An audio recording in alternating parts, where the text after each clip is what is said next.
और पड़ोसी मुल्क बांग्लादेश में अंतरिम सरकार का गठन हो चुका है, लेकिन अभी भी हालात तनावपूर्ण बने हुए हैं। राजधानी ढाका की सड़कों से पुलिस गायब है और सेना ने पूरी तरह से मोर्चा संभाल रखा है। बांग्लादेश में हिंदू समुदाय मंदिरों पर हमलों के खिलाफ लगातार विरोध प्रदर्शन कर रहे हैं। देश भर में हिंदुओं के खिलाफ हिंसा के विरोध में हिंदू समुदाय ने मार्च किया। वहीं भारत में भी हिंदू संगठनों ने बांग्लादेश में हिंदुओं पर अत्याचार के खिलाफ आवाज उठाई। देखिए इस रिपोर्ट में।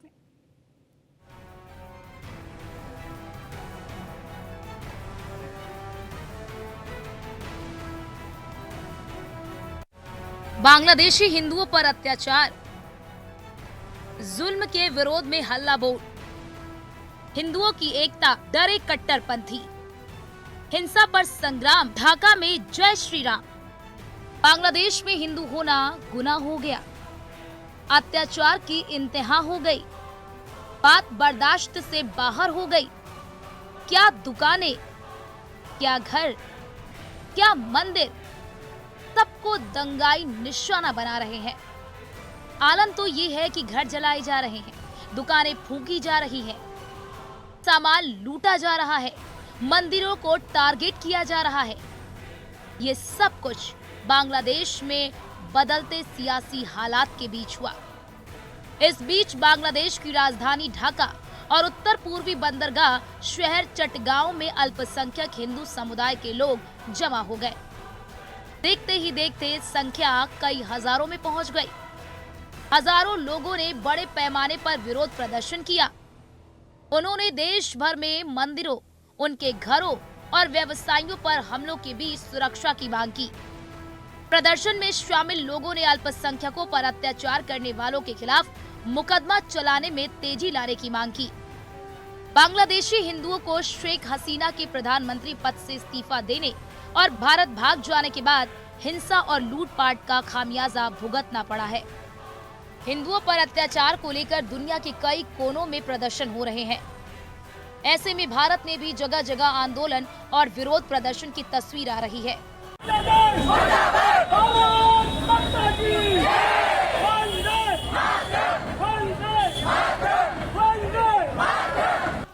अयोध्या, फिरोजाबाद, आगरा और संभल में हिंदू संगठनों ने अत्याचार के खिलाफ आवाज उठाई।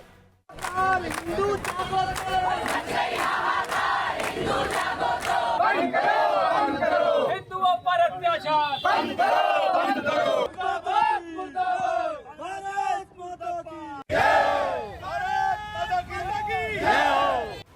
हर हाल में हिंदू हितों की रक्षा की मांग की है। कार्यक्रम सिर्फ इतना कि भारत के माननीय प्रधानमंत्री जी को अवगत कराना है कि जो कुछ हो रहा है बांग्लादेश में, जो कुछ घटित हो रहा है, उसको अविलंब रोका जाए और भारत सरकार दबाव बनाए। और अगर इससे बात नहीं बनती है तो इतना बड़ा बांग्लादेश जो हमारे पांव की जूती के बराबर भी नहीं है, वो वहाँ निर्दोष हजारों हिंदुओं को मार दिया।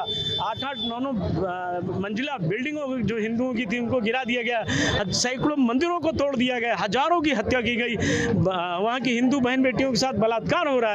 यही संदेश दिया गया। आज जो है प्रस्ताव दिया गया है और बांग्लादेश के सरकार को सावधान किया जा रहा है कि वहाँ के हिंदू अल्पसंख्यकों के साथ जो दुर्व्यवहार किया जा रहा है, वहाँ के बहन बेटियों के साथ जो दुर्व्यवहार किया जा रहा है, वहाँ के मठ मंदिरों को जो तोड़ा जा रहा है, वह नितांत असत्य है। आप सावधान हो जाइए और वहाँ के हिंदू अल्पसंख्यकों की सुरक्षा सुनिश्चित करिए। और यही जो है वहाँ के देश, वहाँ के शासन प्रशासन से मांग है और भारत के प्रधानमंत्री, भारत के रक्षा मंत्री, भारत के गृह मंत्री से मांग है कि वहाँ के हिंदू अल्पसंख्यकों की सुरक्षा की सुनिश्चित करें, और नहीं तो संपूर्ण हिंदू जनमानस धर्माचार्य बांग्लादेश के लिए कूच करेंगे और वहाँ के जितने भी रोहिंग्या घुसपैठ बंगाल में हैं उनको वहाँ से जो है बाहर किया जाए और हिंदू जनमानस को वहाँ सुरक्षा प्रदान करें, यही मांग है।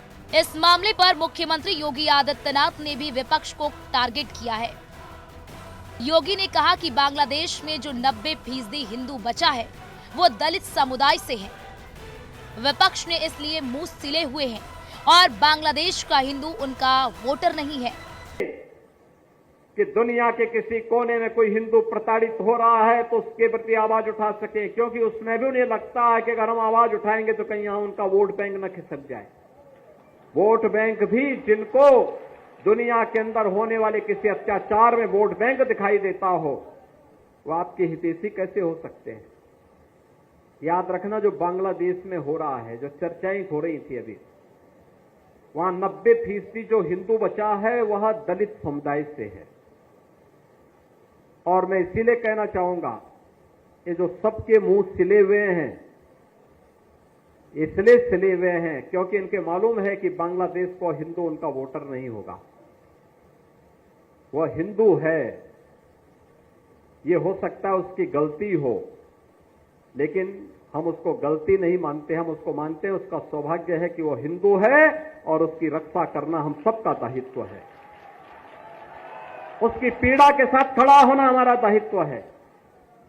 हमारे लिए वह हिंदू है, एक मानव है, एक मानव के नाते उसकी मानवता की रक्षा करना, उसके जीवन को संरक्षण देने के लिए एक आवाज उठाना, ये हमारा दायित्व है।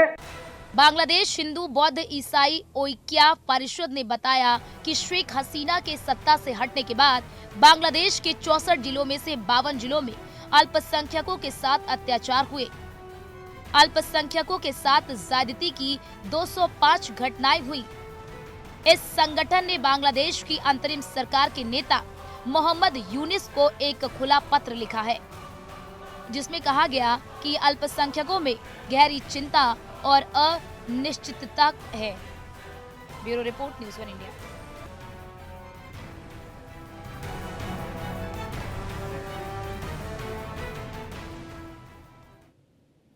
और रुकते हैं छोटे से ब्रेक के लिए, फौरन हाजिर होते हैं आप।